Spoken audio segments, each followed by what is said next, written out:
بسم اللہ الرحمن الرحیم۔ ناظرین کرام السلام علیکم ورحمۃ اللہ وبرکاتہ۔ آج ہمارا موضوع ہے حضرت زکریہ علیہ السلام کی شہادت۔ موضوع شروع کرنے سے پہلے ہم زکریہ علیہ السلام کا مختصر تعارف پیش کرتے ہیں۔ حضرت زکریہ علیہ السلام اللہ تعالیٰ کے انبیاء علیہ السلام میں سے ایک نبی ہیں، جنہیں اللہ تعالیٰ نے بنی اسرائیل کی طرف رسول بنا کر بھیجا۔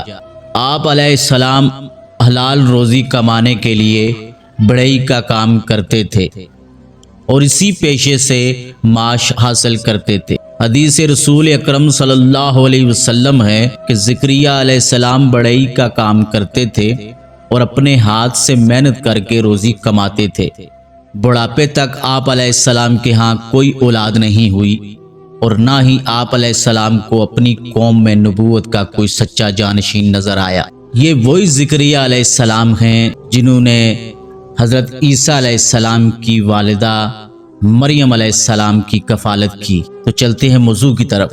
حضرت زکریہ علیہ السلام کی شہادت۔ یہودی چونکہ آپ علیہ السلام کے بہت زیادہ مخالف تھے، انہوں نے آپ علیہ السلام کو قتل کرنا چاہا۔ آپ علیہ السلام بھاگ گئے تاکہ ان کے ہاتھ نہ لگ سکیں۔ سامنے ایک درخت آیا اور اس کے اندر شگاف تھا۔ آپ علیہ السلام اس درخت میں گھس گئے اور اس درخت کا شگاف بند ہو گیا۔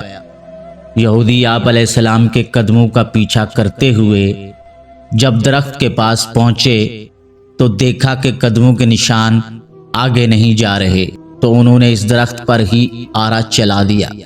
جب آرا زکریہ علیہ السلام کی پسلیوں تک پہنچا تو آپ علیہ السلام کے منہ سے کرہانے کی آواز نکلی۔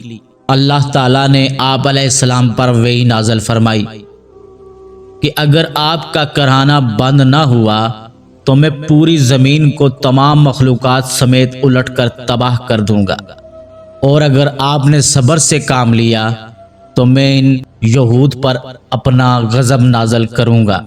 چنانچہ آپ علیہ السلام کے جسم مبارک کے 2 ٹکڑے کر دیے گئے۔ آپ علیہ السلام نے صبر سے کام لیتے ہوئے جام شہادت نوش فرمایا اور زبان سے اف تک بھی نہ کی۔ سبحان اللہ۔ ناظرین کرام، یہ تھا ہمارا آج کا مختصر سا موضوع۔ امید کرتا ہوں آپ کو پسند آیا ہوگا۔ اگر آپ کو پسند آیا ہے تو چینل کو سبسکرائب کریں، ویڈیو کو لائک کریں اور کمنٹ باکس میں اپنی قیمتی رائے کا ضرور اظہار فرمائیں۔